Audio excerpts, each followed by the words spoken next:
Welcome to this event hosted by the European Institute here at the London School of Economics. My name is Kevin Featherstone, and I'm a retired professor in the European Institute. And it's my pleasure to be chairing this event.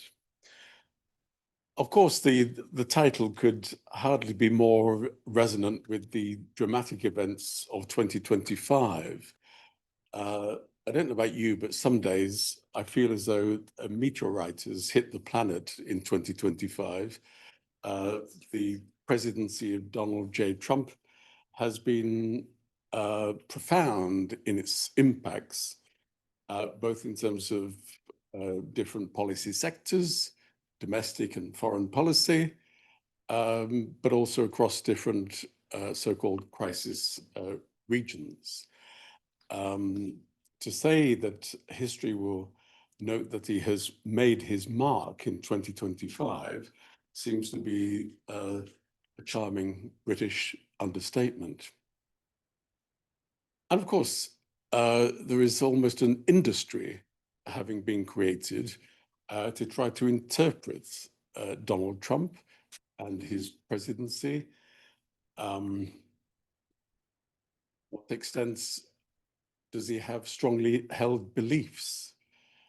Are they ad hoc beliefs? Is he instinctive in his political actions?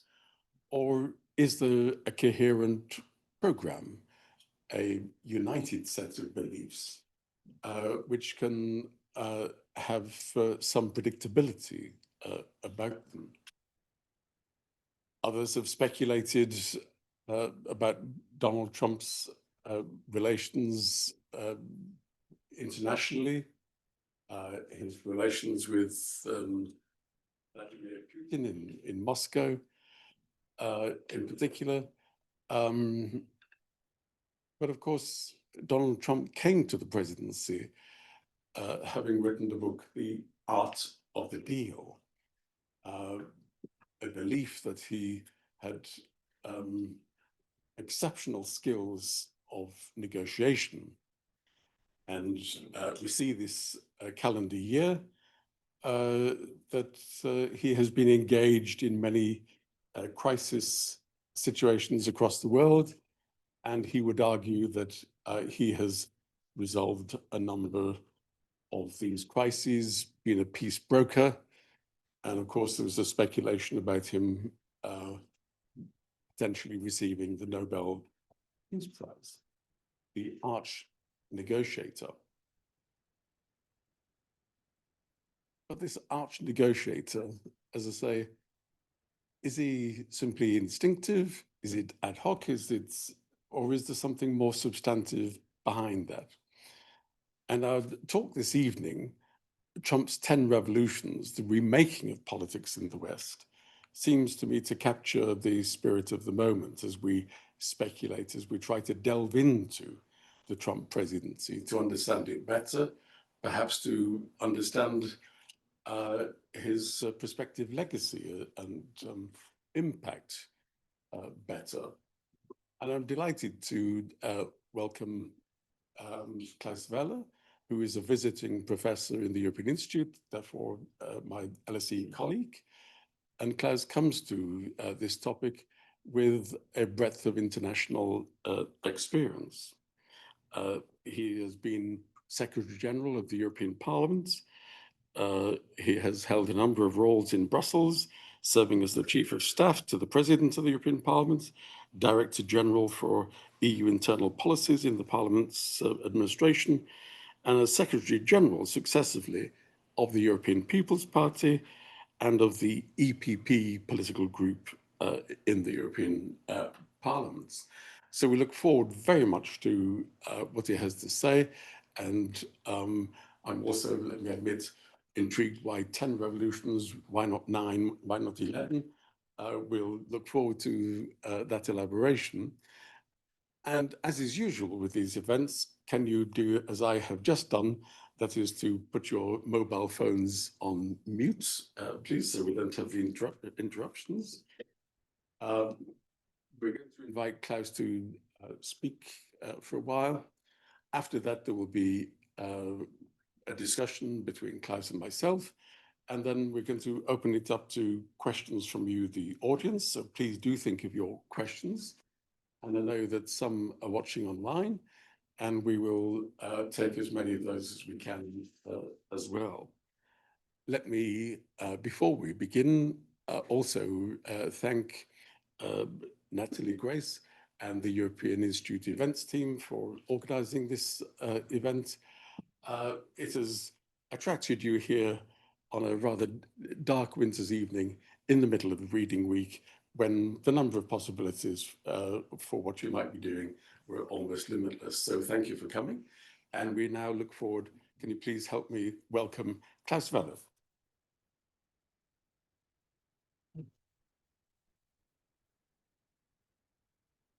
Yes, thank you very much, Professor Kevin Featherstone. Thank you also for your interest in the topic. The 10 revolutions of Donald Trump. Why was I interested? I'm interested because there seems to be a kind of consensus emerging that with Donald Trump, everything is ad hoc. And because everything is ad hoc, it's not previsible. And because it's not previsible, we cannot prepare and we cannot know. And maybe in 3 months, it's the opposite. So I've tried to identify whether it is possible to identify some long lines, some strategic decisions, some new orientations, which are really a break with the past and which are therefore also probably going to stay with us. And in order to do this with a little bit of a degree of more certainty, I've tried to identify who are potentially the strategists behind, and have they put something on paper? Because if there are strategists behind who have been putting something on paper and who are, let's say, not just working in a think tank, but working in the administration, in the decisive positions, then we have a relatively high likelihood that, in fact, this is driven by intent and by strategy and not just by, the mood of the day. So these major shifts in policy I call revolutions.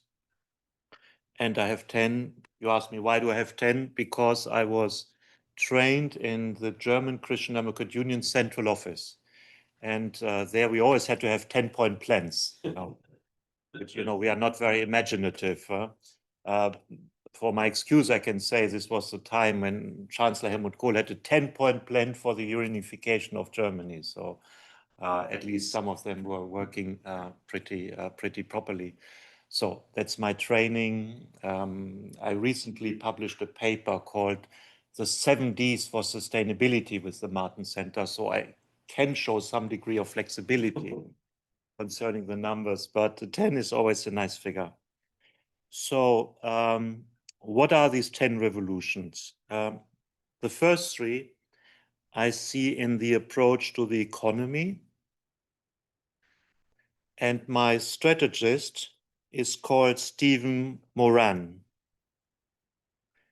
Stephen Moran wrote a paper, which I can really recommend to everybody who is interested in the topic, called A User's Guide to Restructuring the Global Trading System, published in November 2024.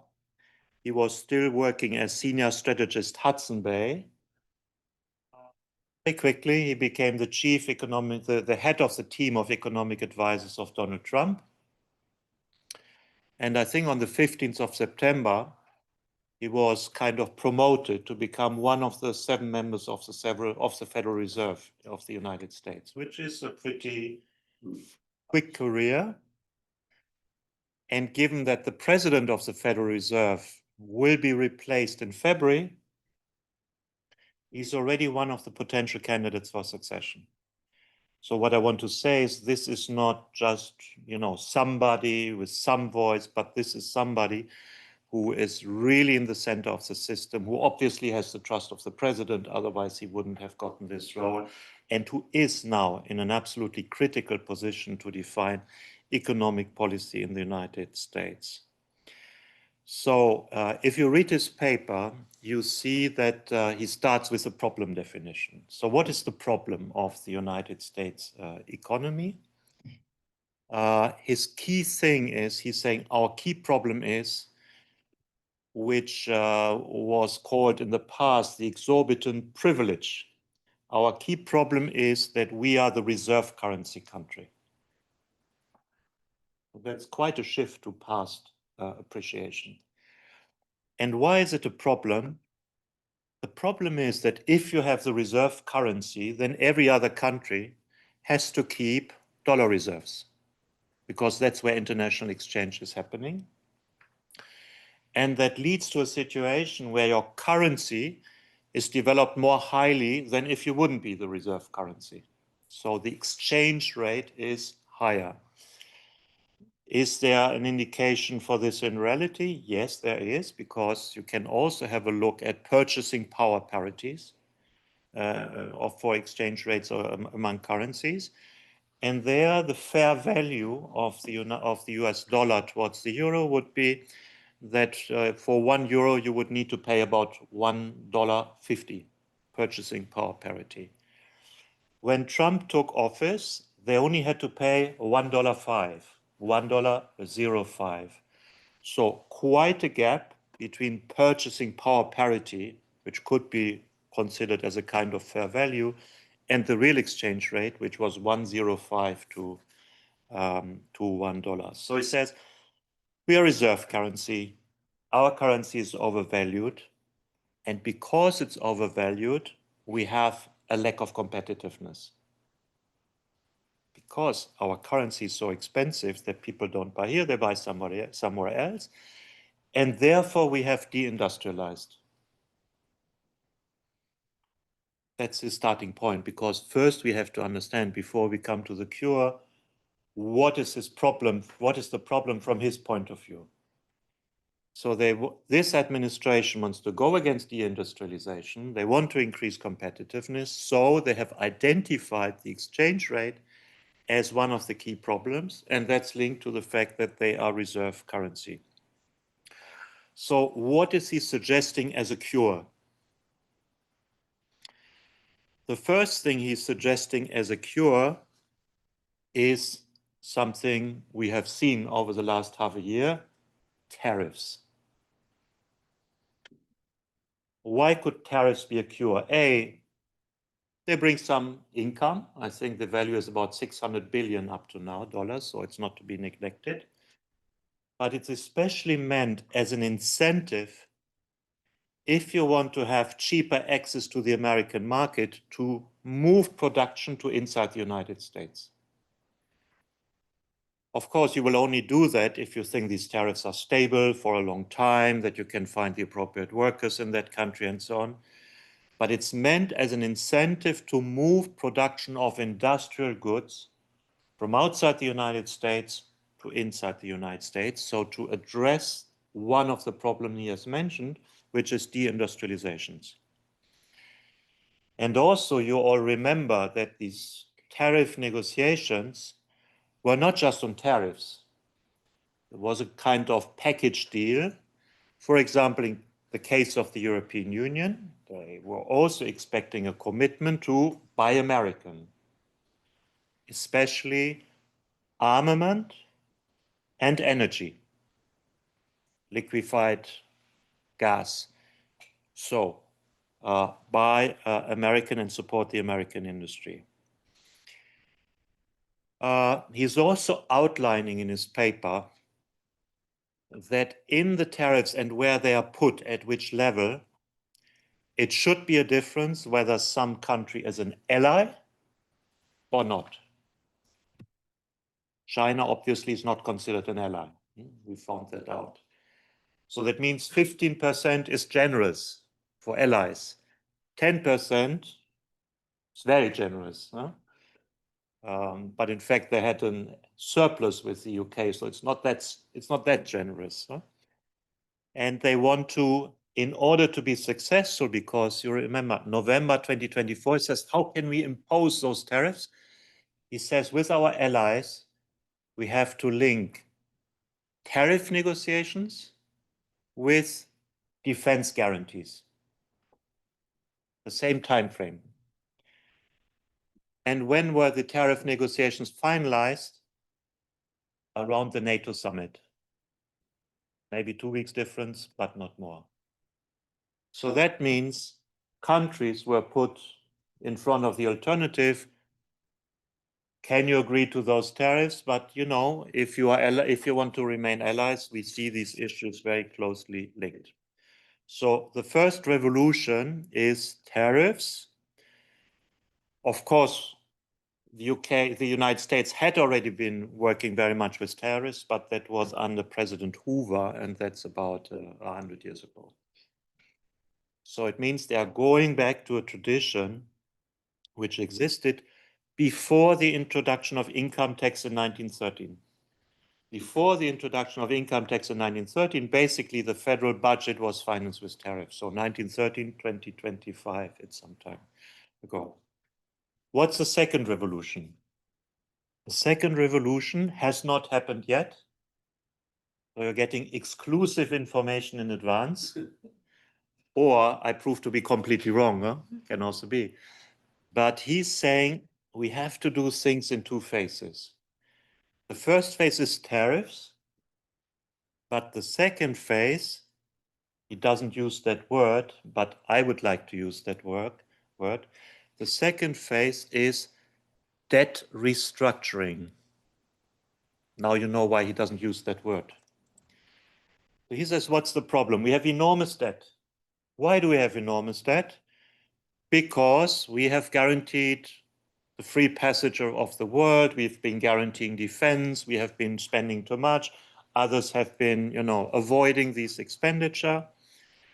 So it's only fair that other countries share into our debt burden. And how do we do that?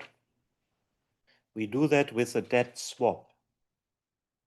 So those who are owning, those public institutions which are owning American debt, maybe with 4 or 5 or 6% interest, they exchange this debt against very long-term debt with very low interest rates. That's what happened to Greece.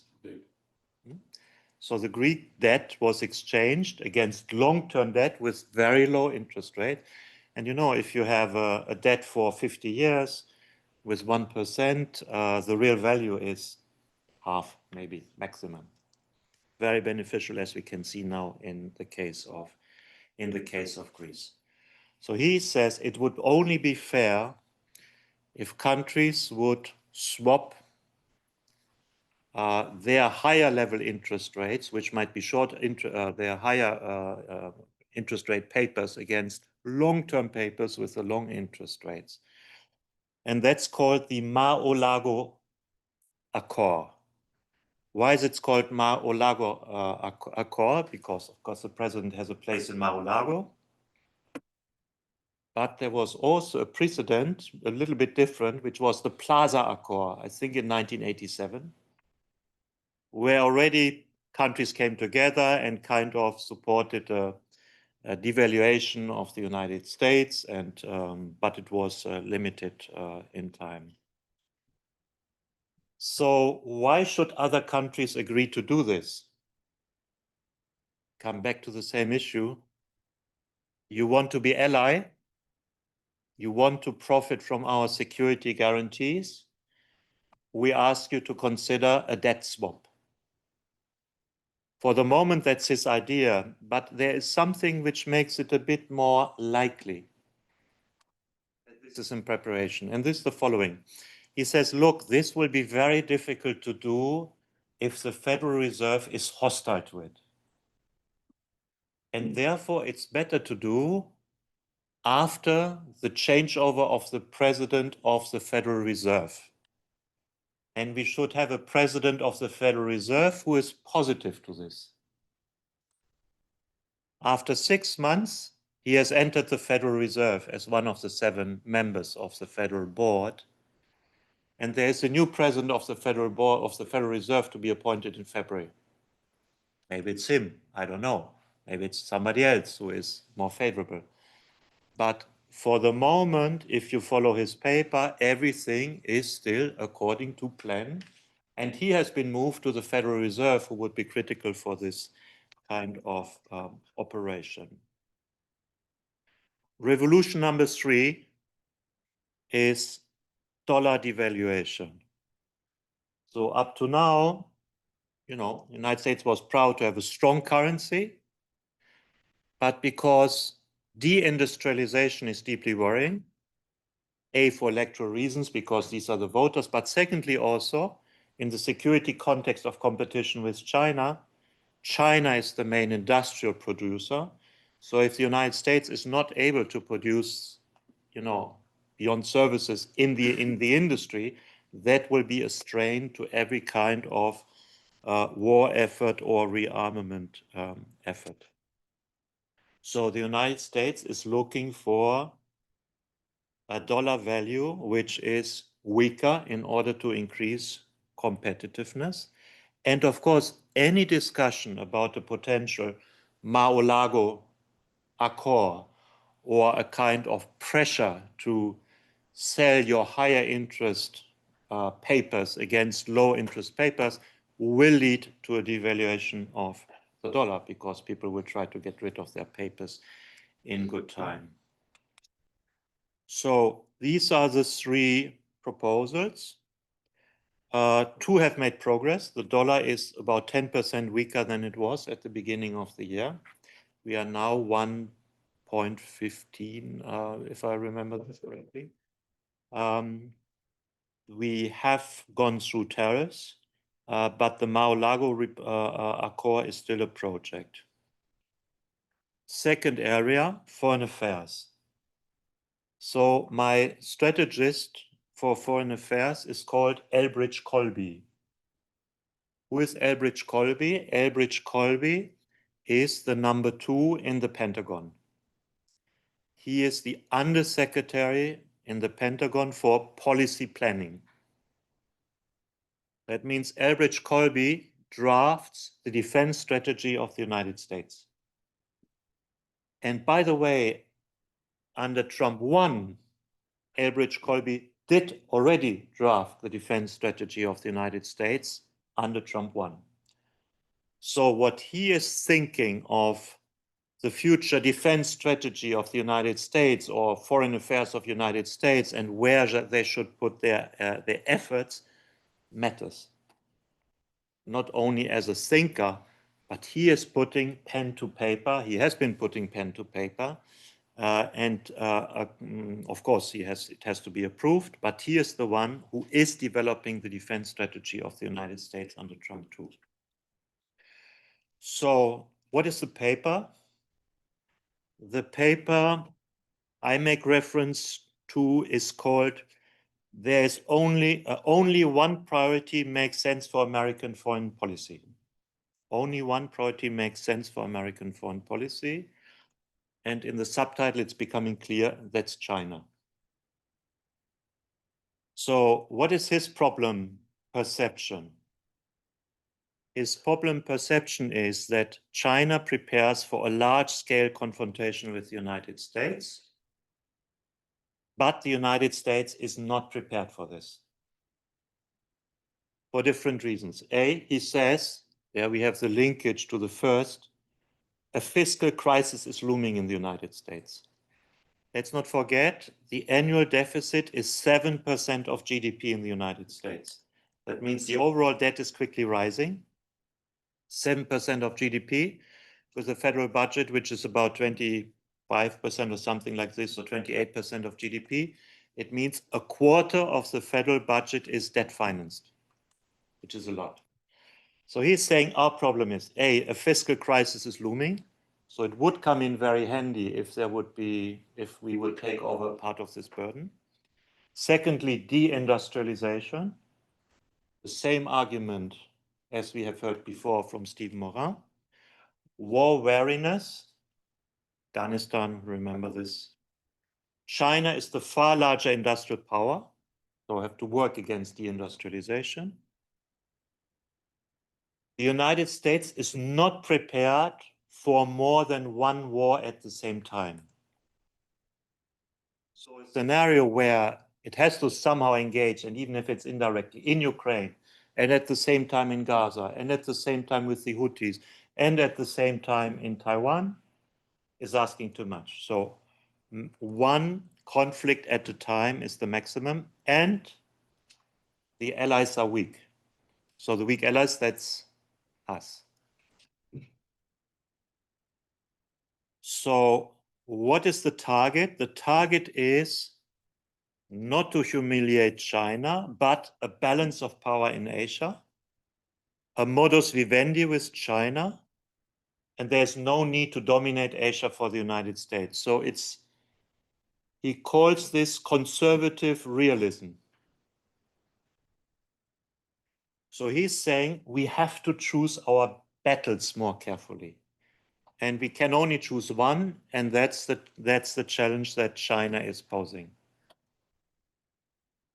So secondly, he mentions as a second priority, but doesn't go very much into detail, as a strategic priority, the homeland. So in my words now, this is indicating a new focus on what is traditionally called in American foreign policy, the Western Hemisphere. So from the Monroe Doctrine in the 1820s to, we could say, the Second World War, with the interruption of the First World War, but it was engage and withdraw. The United States foreign policy view was, look, we should not mingle into European affairs very much. We have to protect our own area. But Monroe Doctrine, the Europeans shouldn't mingle in our environment. It's out of the Caribbean, for example. Yeah? Don't want to be too unfriendly in London. Yeah? I know where I'm speaking. So we focus on the Western Hemisphere, and somehow this fits to what we are hearing. Focus on Canada, Greenland, the Arctic, Panama Canal, Venezuela. So a lot what we see in practical action fits to a refocus on the Western Hemisphere. Even his friendship with President Stubb of Finland. Why? Because Finland is the only country that has unused capacity to build icebreakers. If you want to play a role in the Arctic, it's useful to have an icebreaker. So the Americans have just made a major command of icebreakers in Finland. Well, it's good beyond the Gulf. Huh? It's good to be in good relationship with Finland. So two priorities: A, not humiliate, but balance out China in Asia. Why? Because that's where the GDP is, 60% of global GDP, and Western Hemisphere. And that has a consequence, as a consequence for Europe, that Europe becomes a kind of third priority. And this means that after 80 years, since 1945, where American and European strategic interest was more or less aligned, the key strategic interest as of now is going into different directions. Our key interest is still to deal with our own security with an aggressive Russia that's having imperial ambitions again. But that's not the main problem of the United States. The main problem of the United States is the challenge they perceive by China in Asia. So our strategic interests for the first time in 80 years are going in different directions. And we could see this in how Ukraine is treated. Yes, there are still weapons delivered, but they are not paid. They have to be paid by the Europeans. The way, let's say, they try to arrange things with Russia. the NATO agreement, which meant that basically the Europeans have to take over for the conventional defense of our continent, speaking about the nuclear component. And we are going to see shortly the new plan for the strategic force deployment. So where will American troops be situated? We know already from some days ago that the presence in Romania will be reduced from 2,000 to 1,000. So that means halved. We don't know what's happening in Estonia. We don't know what's happening in Poland. So all these countries are very much exposed, as we all know. We don't know what's happening in Germany, but Germany is also more destined for the Middle East. We don't know what's happening in Britain. But I think especially the countries in Central Eastern Europe will watch with a lot of attention whether the force presence will be reduced in an important way or not. But if Elbridge Colby has his way, it is rather likely that forces will be considerably reduced.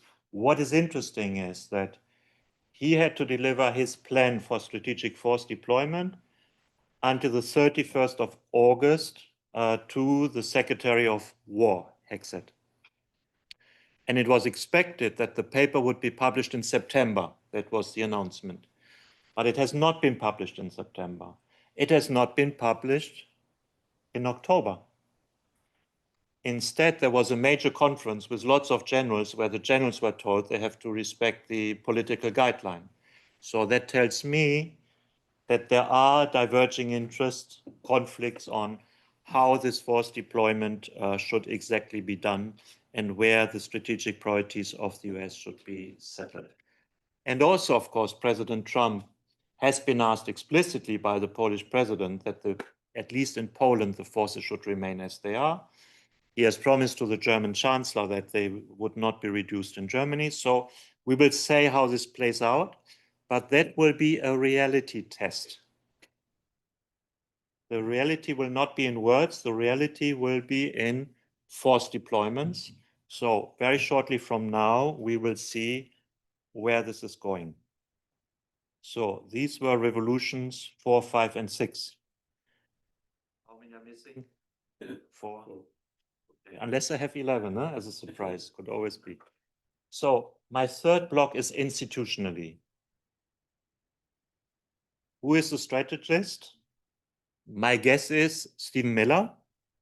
Stephen Miller is the White House Deputy Chief of Staff and the Homeland Security Advisor. But he doesn't write papers. I cannot give you a paper, which is maybe also prudent if you're in such a function to not write papers. Revolution number 7, the cultural counter-revolution. What do I mean? There are long-term trends also in political developments. And let's say there is a cultural revolution, which maybe we can date back to 1968, which then was kind of mainstreamed. So that cultural revolution now has 57 years of age, 1968, 2025. I'm not saying it's close to retirement age. See, 65 is retirement age, so I'm not saying, but maybe. At least historically, we have very often seen that, let's say, if we studied Hegel, we know that you move in one direction and then you get a counter movement and then you find a kind of new compromise. So what we are seeing is a cultural counter-revolution starting in the United States. I don't know whether it will be like Berkeley, which led to 1968 here, but we have a cultural counter-revolution on issues like gender, on issues like climate, on issues like migration. And the focal point of many of those issues are the universities. You have all followed the debates on university financing. You want public money.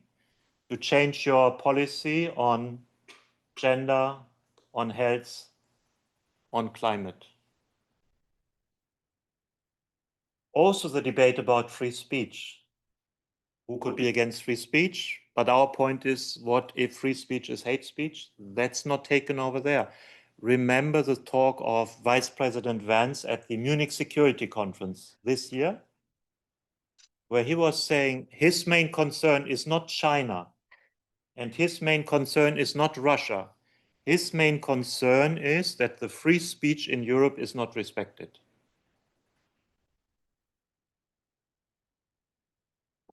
Revolution number 8. Concentration of power in the institution of the presidency. So if you have been dealing a bit with the history of the institutional development in the United States, the ideas of the founding fathers, the main concern of the founding fathers was that the president could become too powerful. Why? Because they didn't want another king. They had a British king and they were not very happy with the king. That's why they started a revolution. So they didn't want an American king back. So they wanted a weak presidency and checks and balances with the Congress and also with the Supreme Court, but a weak presidency.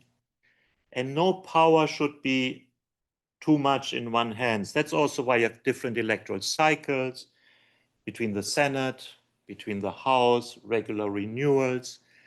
And very often then you have a president who might not have a parliamentary majority, different to the situation in our states. So it means on balance, they preferred no decision to too much power of decision making in the system. What we are seeing now is that the presidency tries to go to the limits of its power and sometimes beyond. Beyond is a decision of the legal system. We just have the hearing on tariffs, where it seems that the Supreme Court in the hearing was relatively skeptical whether the president had not exceeded his powers. But until you have a court rulings, there is time, and facts are being created. Also, the legal system is pressured. If you were a law firm and you advised Hillary Clinton, you were maybe put under pressure to pay 20 or 30 million in damages because you had defended Hillary Clinton. A couple of representatives of the Biden administration are personally prosecuted, and who would have thought even some leading representatives from the very conservative side of his own administration are under legal prosecution.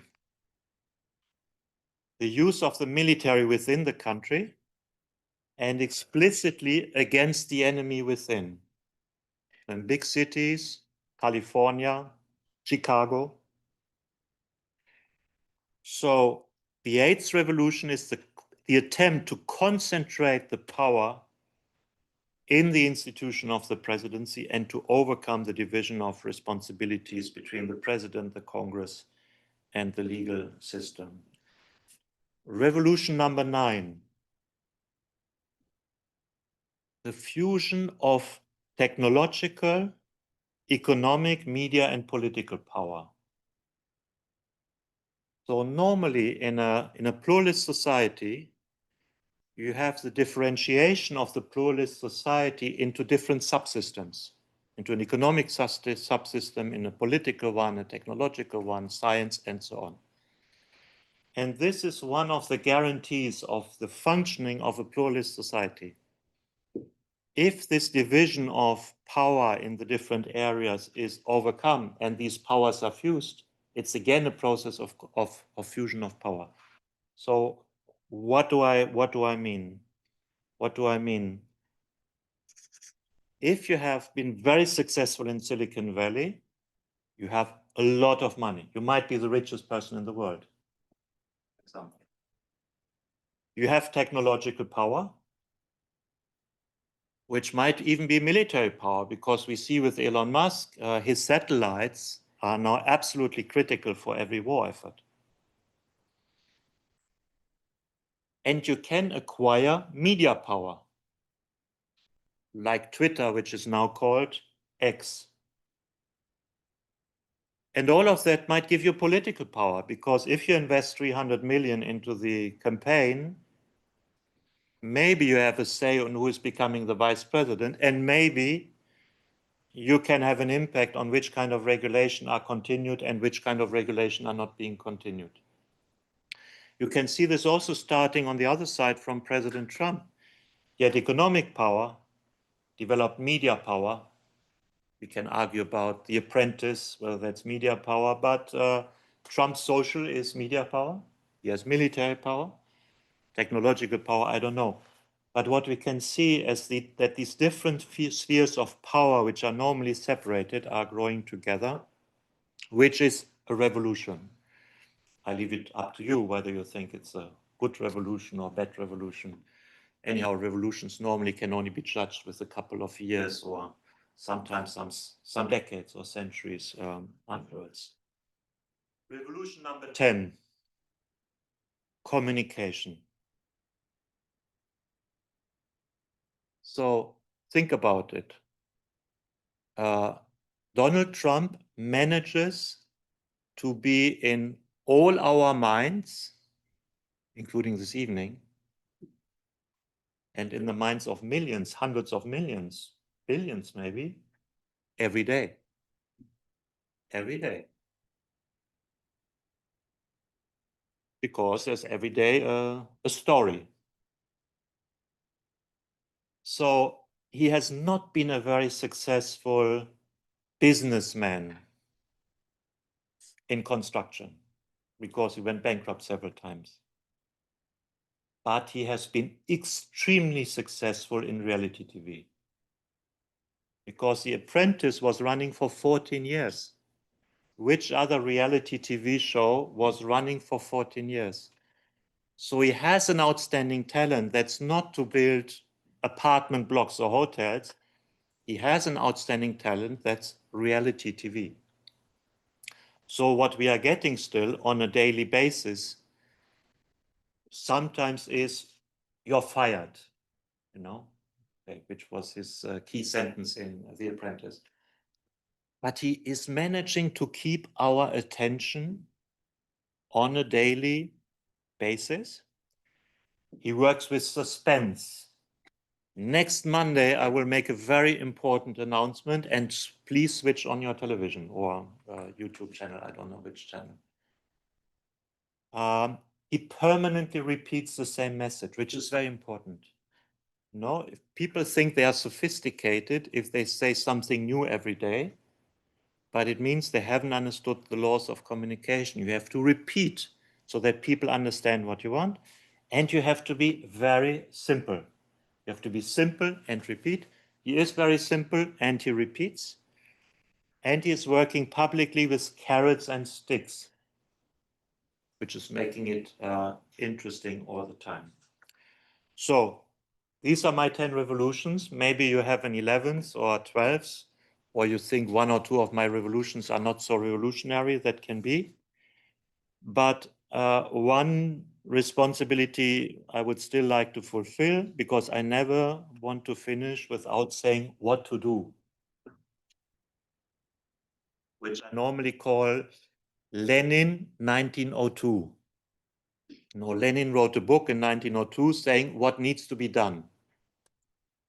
And in politics, if you don't come to what needs to be done, if you just have a problem analysis, you're not going to where you should go in political analysis from my point of view.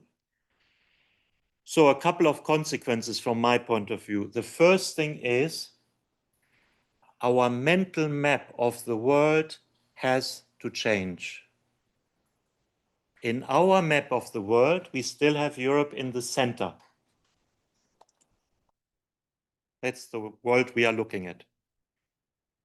The map of the world we have to see, and which is now where the Americans are also moving to, is putting Asia into the center. Why? Because it's 60% of GDP.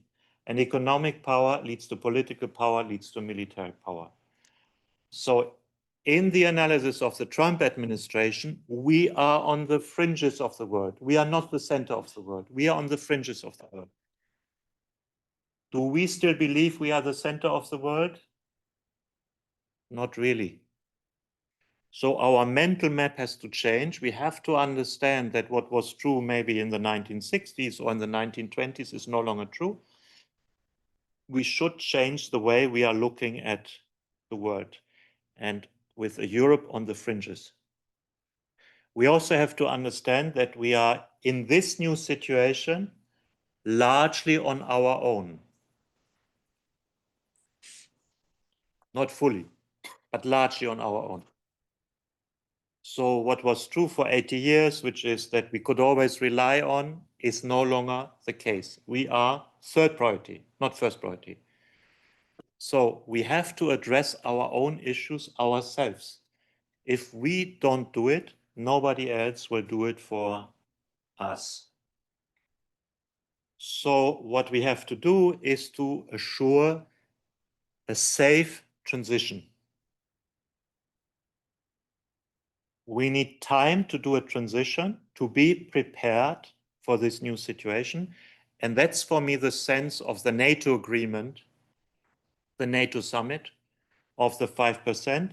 We are basically buying time, an agreement over 10 years, where the Europeans try to develop key capabilities, which currently they didn't have, but the Americans had, but they want to use it increasingly in Asia.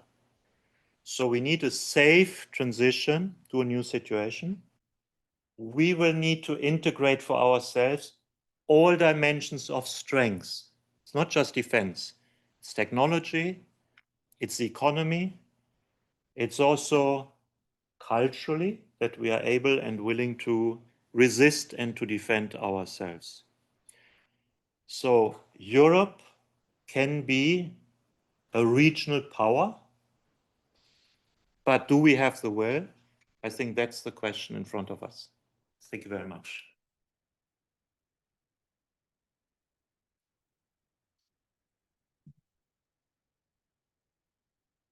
Well, I don't know about you, but I felt that the central heating must have gone off in this room and all feel much colder and rather it was rather a wake-up call and the shock. But thank you for this exposition and the way that you have very clearly analysed the different aspects of the Trump agenda. In an admirable phrase, it was said the French Revolution, a good thing or a bad thing, it's too early to tell. You're suggesting that we can delve and understand much more of the substance of the Trump revolutions. Let me pursue a couple of points, and then I'm going to invite the audience to contribute your thoughts. Who doesn't have an opinion about Trump and his presidency? I'm sure there'll be many questions.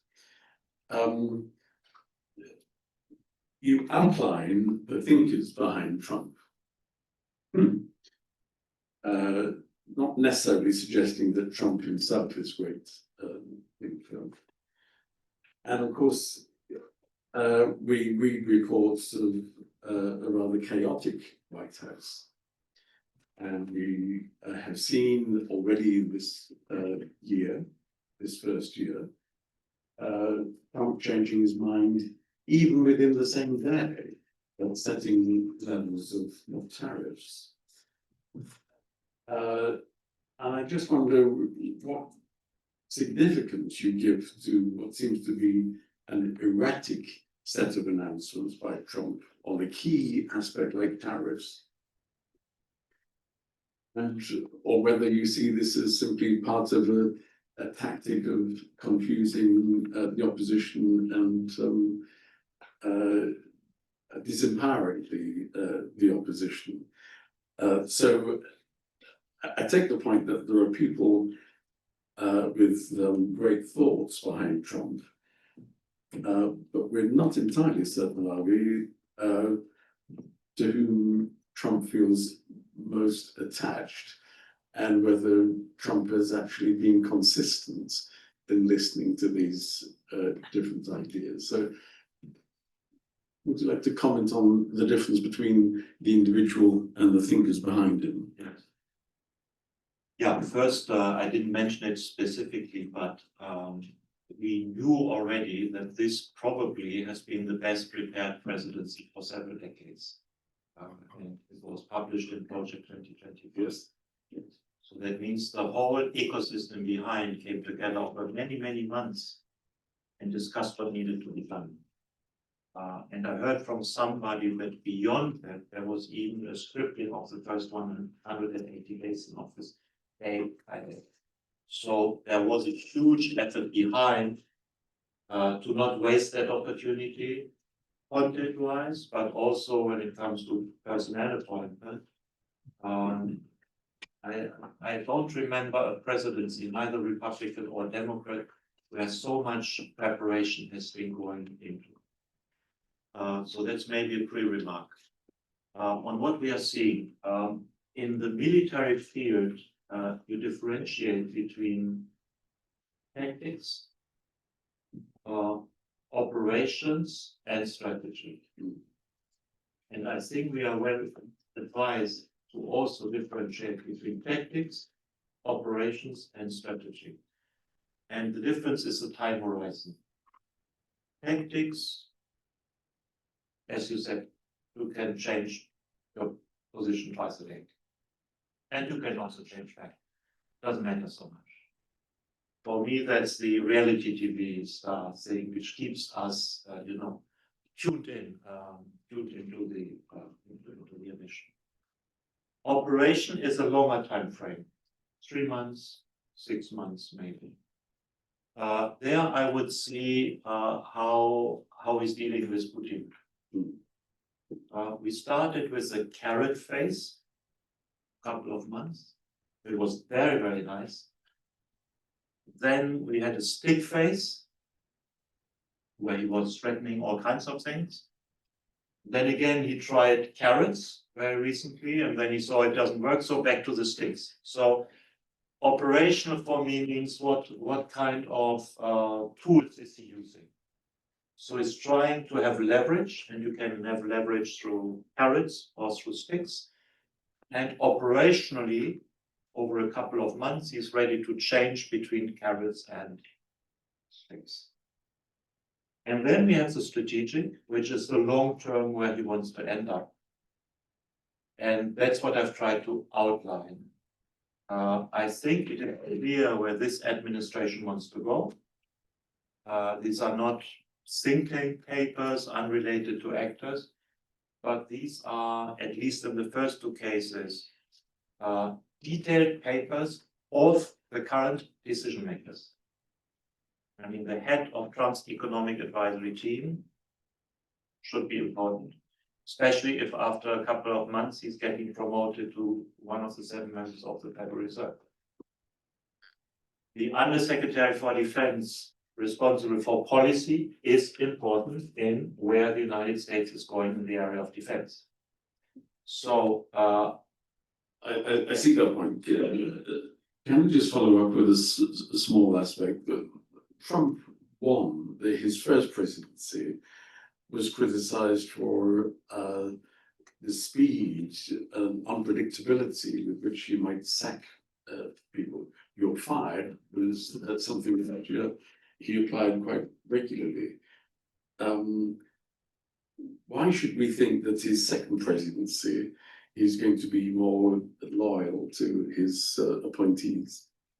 I mean, in the first presidency, he fired his press spokesman, Scaramucci, I think, after 10 days. And how many people has he fired up to now? Why do you think he's changed in that respect? I think he has changed because he has the experience of power, because there was much more careful vetting from his policy perspective. That's why Project 2025 was very important.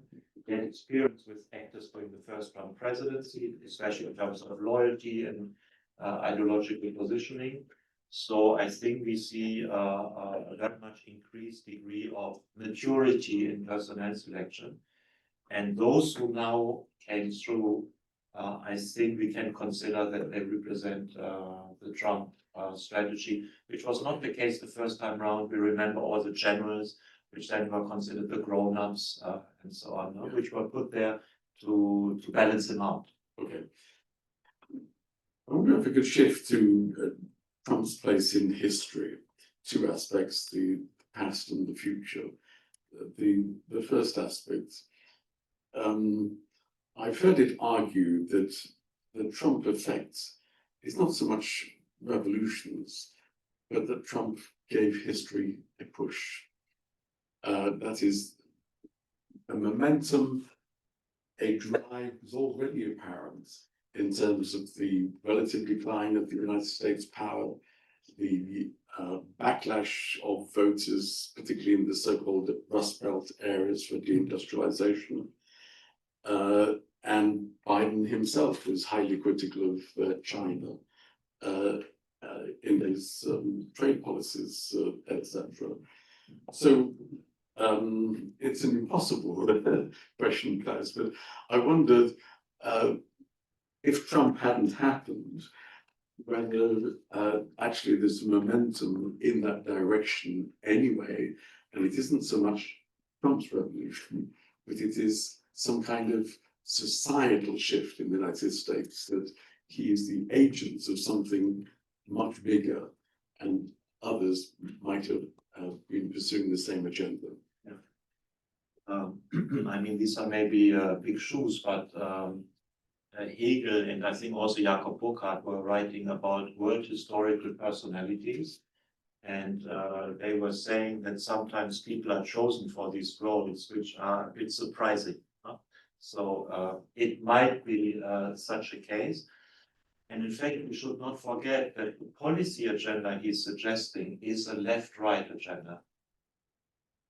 No, we always like to think in terms of horizontal, from the left to the right, but it's a left-right agenda because his trade positions, that's traditionally what was defended by the left wing of the Democrat Party.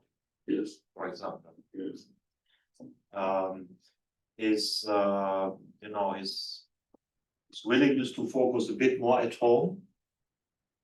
We wouldn't call it pacifism, even though he's very proud to have settled already 9 conflicts, even though there's some creative accounting, I think, in the 9 conflicts, involved. But he is not the continuation of George Bush and Ronald Reagan.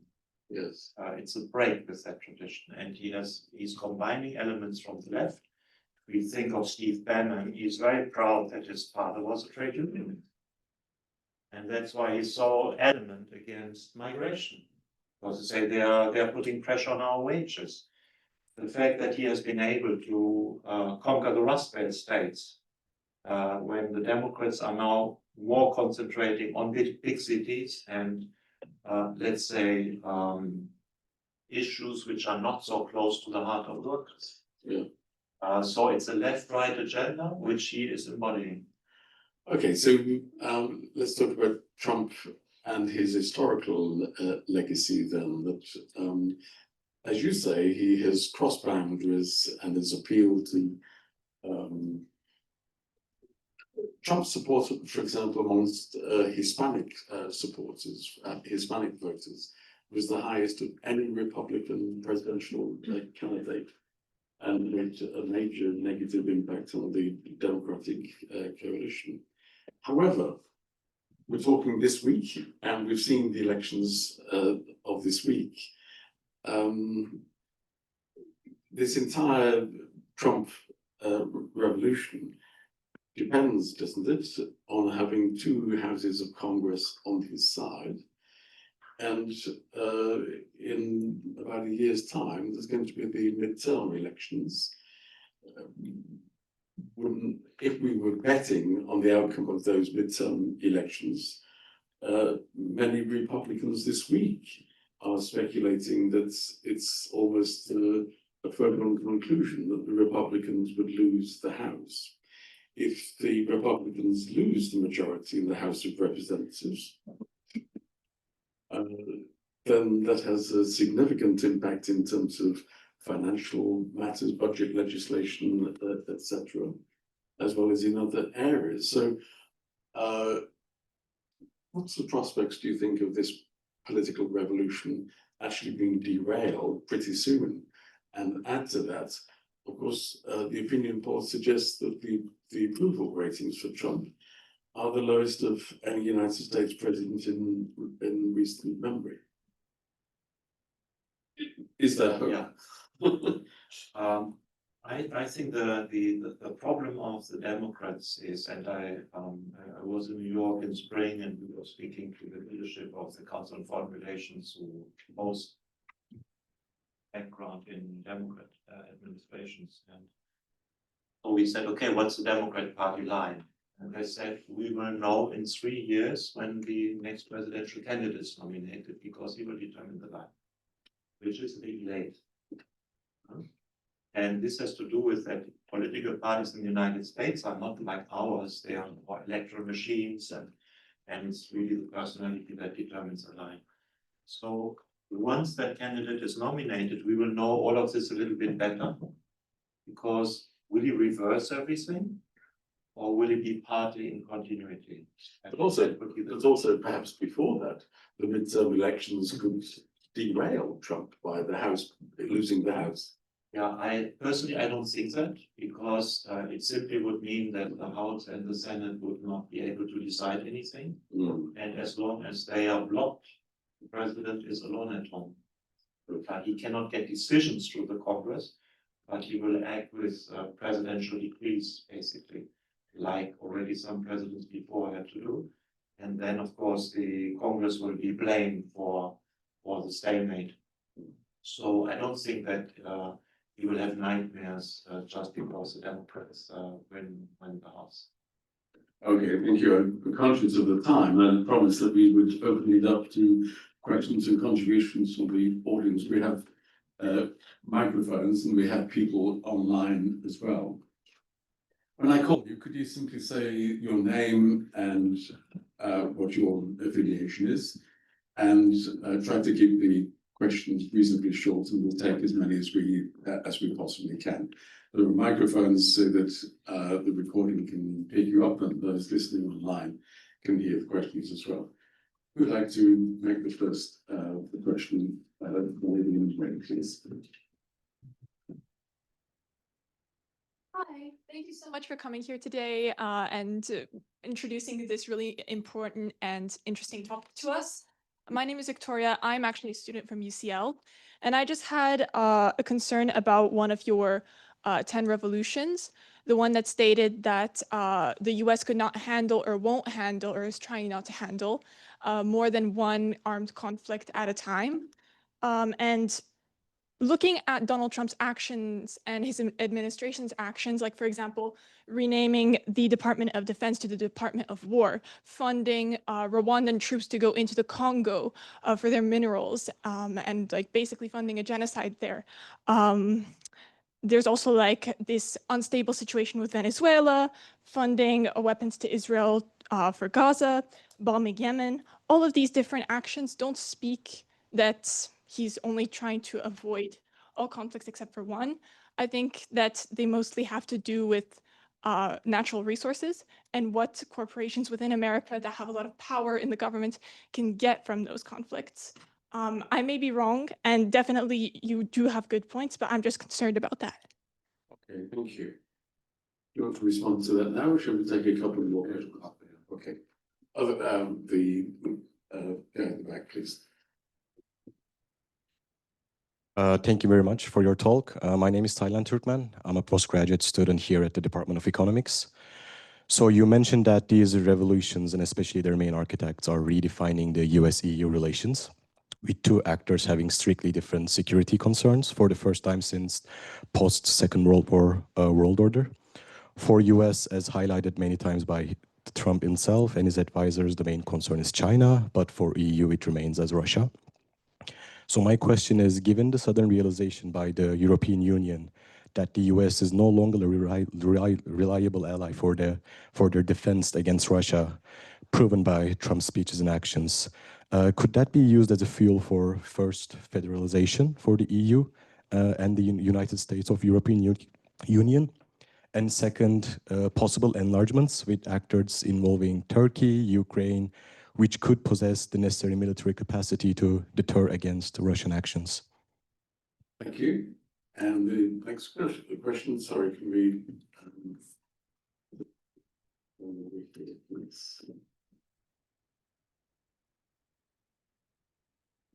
Yeah.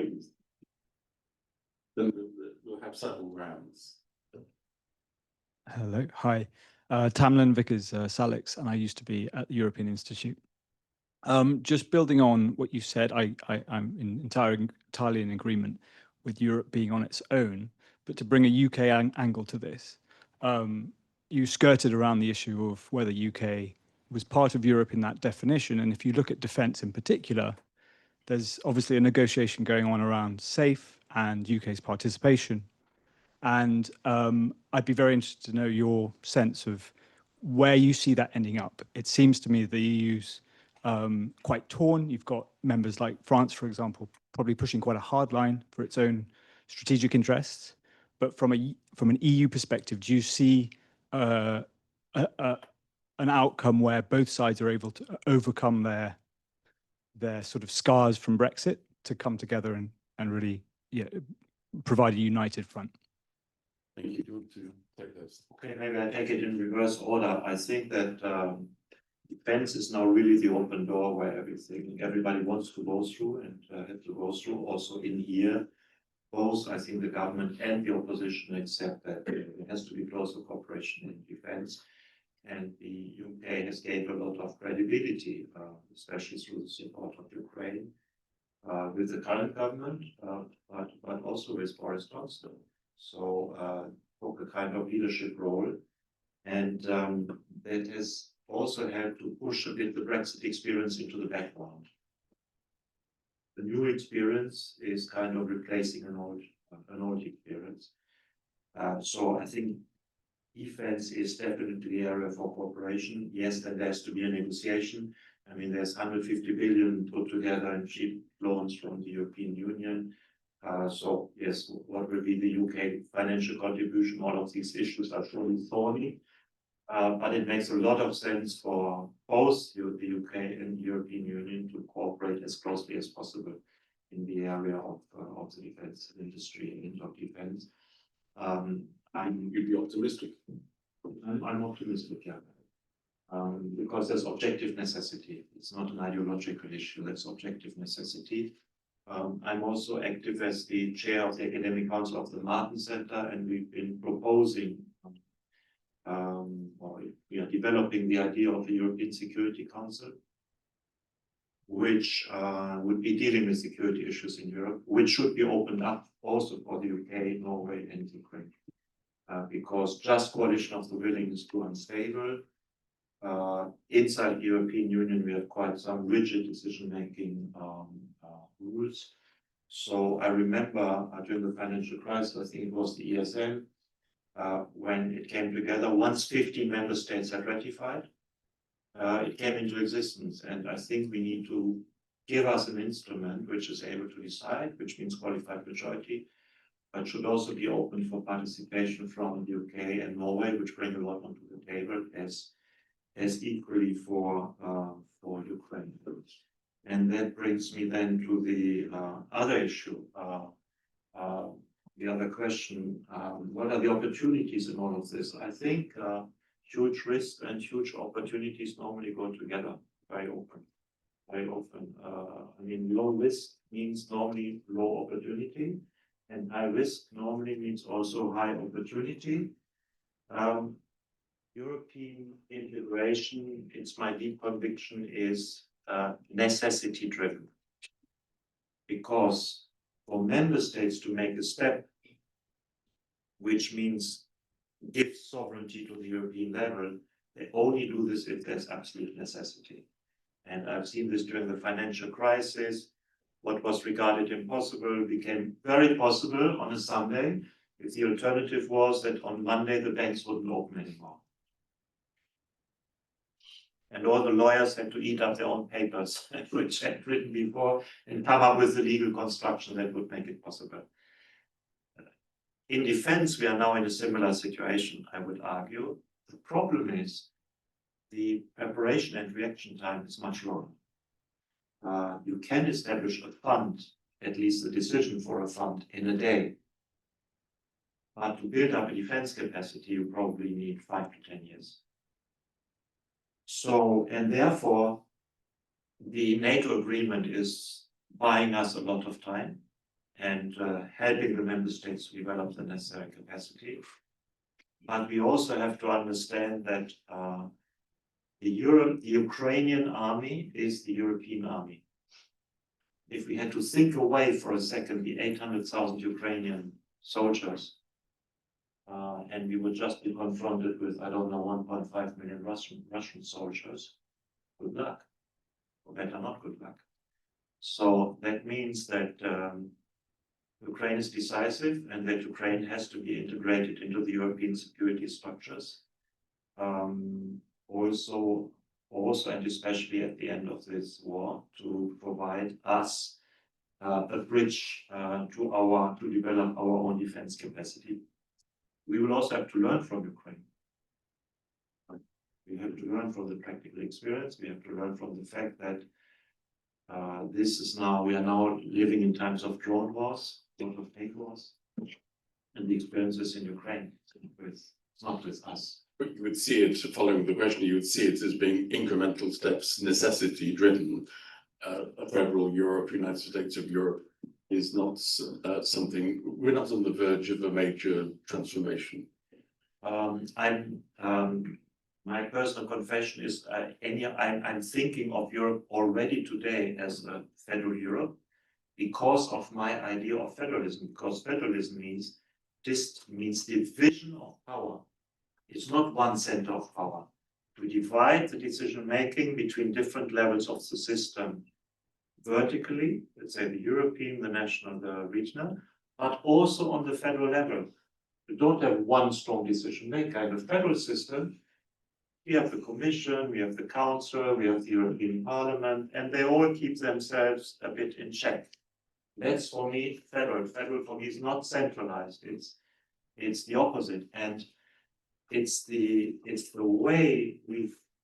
only way you can run such a divided space of 27. But it means that we do integration steps, but always based on necessity. So we learned that the original settlement on the euro was not enough. We added up a banking supervision. We added certain funds in times of crisis to deter financial markets to take us for easy prey. And we are learning this now in the area of defense. And the European Union is providing a lot of complementary capacity, what NATO cannot do. From military mobility to production capacity to cooperation in times of crisis to research. For example, two strategic enablers. The European Union has the capacity for space. The European Union is responsible for space. So without space, you have isolated armies which are blind basically in the battlefield. So we are coming now to a situation where EU and NATO become complementary. And the EU is growing into certain functions which are the precondition for our own capability to defend ourselves, but necessity-driven, not ideology-driven. So I'm a pragmatic federalist. Okay. I've now made my confessions. The first question was about Trump seems to be involved in more than one military. Yes, that's and I think you're absolutely right. I think the strategists understand that there has to be a focus and a focus also on conflicts. But you're right, US for the moment is involved in many. They try to get out of Ukraine as much as possible, which is a major one. But of course, you cannot always choose. Israel, Gaza, Palestine came up in parallel. The Houthi came up in parallel. So it's exactly the situation they didn't really want. But you have also mentioned correctly Venezuela, which I think fits into this new focus on the Western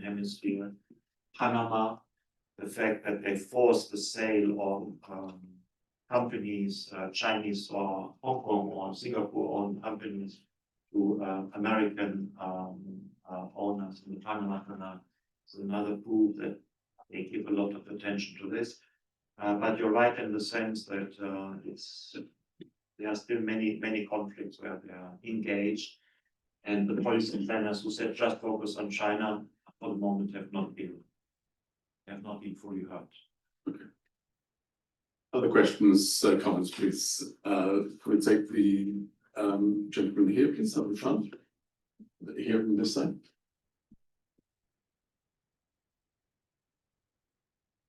I'm James, undergraduate student at LSE. I have a question about, you talk about how the US and Europe, but there's also a power within Europe. So we see the far right or the populist parties like Nigel Farage, and also in the Europe is acting as a major force. And do you think if Nigel Farage become maybe, if the reform take over, would that change the ally relation between the, you said diverging interests, but would that change if the Europe, within the European politics went to a different direction? And how does the European politics plays within this US, China and world situation? Thank you. Okay, I think we had some questions online. Excellent, you can, so question online, Anthony. Perfect, thank you. This is a question from Abby. She is studying at LSE, but she's from America. She says, as an American, this presentation was very informative. I'm interested to know if the introduction and implementation of Project 2025 played any role in the development of your analysis, and are there any specific parts of that document that stood out to you as being most important in terms of control in his presidency? Thank you. And next question, can we take the maybe Andrea? Yes, thank you. Hi, thank you for the presentation. It's very informative. I'm Belle, LSE alumna. A question I have is on the tariff, because you mentioned that the tariff is used to readdress the trade situation and also help to the dollar situation. But looking at what happened this year, is that it seems to be a tool for Trump to actually negotiate with foreign countries in terms of foreign policy, because he could put up a really high tariff and then retract it later after negotiation with a foreign country. So I'm just wondering whether this tariff is for economic purpose or whether it's for foreign policy related. Good, thank you. Can we take one more question, because we're going to run out of time. Friend at the very back, please.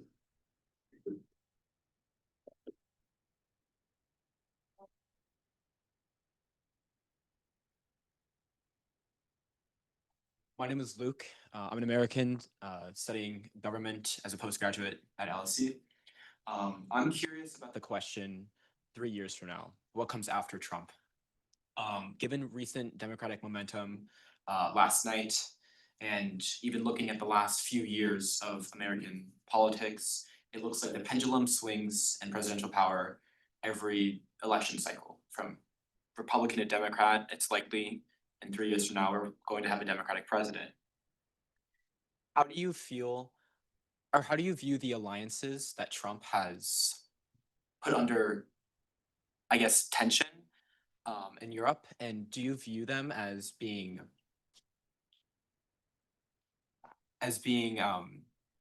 repairable after his departure from office? Thank you. Thank you. Okay, I can start in reverse order. So I think the fact that now the Europeans are investing in their own defense is a positive outcome, and that should be maintained because we had accumulated vulnerabilities which were not good in our own interest. So is the relationship repairable? Yeah, I think it was repaired after the first presidency, Donald Trump as well, under Biden. But I don't see presidencies as such a clean break in the US. So if we think, for example, about the first term, Biden more or less continued the sanctions or the measures against China, which were introduced under Donald Trump.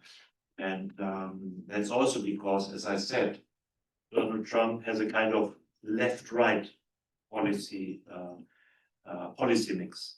So some of them were quite welcome, let's say, by the trade union base, for example, in the United States. Some issues might be reversed, but some will not be reversed. And I think the fact that the Europeans have to take key responsibility for their own conventional defense, I think that will remain. And that's even if it's not pleasant, but I think it's in our own interest. Then your question was, tariffs, aren't they used rather as a negotiation tool? I think they are also used as a negotiation tool. I think they have this economic rationale behind, because the idea is to establish a tariff wall so that companies say, I don't want to be outside the tariff wall, I want to be inside the tariff wall, so I want to produce there. But they will only do that if they know that these tariffs are stable, so they will wait a little bit. But it's also clear that Donald Trump used this as a negotiation tool, like a good old trade unionist, was asking 8% salary increase to get 3%. And then everybody is thankful that it's only a 3% salary. I mean, on the employer side, it's only a 3% salary increase and not 8%. But it was very clear it would not go below 10. We would not go below 10, but 10 was, I think, basically reserved for those countries where the US had a trade surplus, like Britain, and 15 as kind of the baseline for those where the countries had an export surplus. So I think it's both. It's a negotiation tool. It's a power instrument. It's a stick, but also a carrot.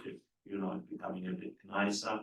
But I think it has also this economic rationale, because in this upcoming competition with China, I'm sure that the United States is convinced that its own industrial base is too weak. If you really have to go into a conflict, you will not solve this with the services industry.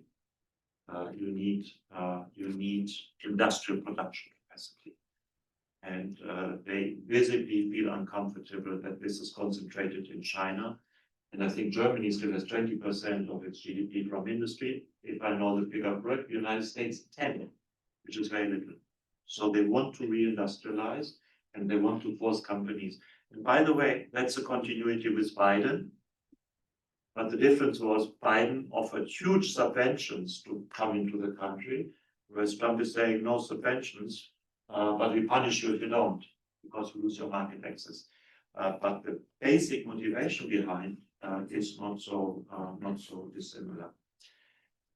And then the question was, I think, from the audience, digital audience, what about Project 2025? I've not been looking now for this thought in detail into it, but I think that purely the whole personnel part of Project 2025 created a huge difference. That's exactly what we discussed. All these nominations were now kind of vetted in advance. There was a list established in advance, which was not only Republican by history, but MAGA in principle, and especially for key positions. So in that sense, I think Project 2025 has been having a big impact. And I've heard via somebody else, the original source seemed to be in the Heritage Foundation, that they said that Project 2025 has served to script the first 180 days in office, day by day, on messaging and on decision. So my impression is that, and that's why I said it, this was a very well prepared presidency content-wise. One can agree or disagree, but we are not in activism. Yeah. And then the first question was this question on Trump and Farage. Yes, on Trump and Farage, what would change? No, in politics, one of the basic rules is never to speculate about the future. But beyond this, my view on this is the following. We have, both in the US and in Europe, quite consistently now about 25 to 30% of populist right. This is enough in the United States to take over one of the two major parties and marginalize the other ones, but not in Europe, except where you give a bonus to the biggest party. So these countries are more vulnerable, I would say, to a takeover from the populist right. And beyond Hungary, where it has already happened, this is France and the United Kingdom. Because we see that Labour currently, with 34% of the votes, has more than 60% of the seats. And we know that in France, if you are having the first round 30%, unless everybody else unites, you have an absolute majority in the parliamentary elections. So I would argue, contrary to the traditional wisdom that first past the post is very protective, that first past the post or the French system or the UK system provides with special vulnerabilities. But that doesn't mean that a party which has currently 5 members of parliament would next time have the absolute majority. 3.5 years is a very, very long time in politics, and many things can happen. And we've seen many things happening also with Nigel Farage. He has left his party in the past, he has destroyed his party in the past, he has recreated the party in the past. So I think this idea that this is just, we can extrapolate current opinion polls into a situation in 3.5 years from now, I would not share that opinion. Right, I'm conscious of the time, but it seems to have gone very quickly because we've been discussing so many different aspects which are highly topical. Thank you for your questions and contributions, but can you please join me in thanking our speaker? I thought this was a very informative and very lucid presentation. Thank you, Chris.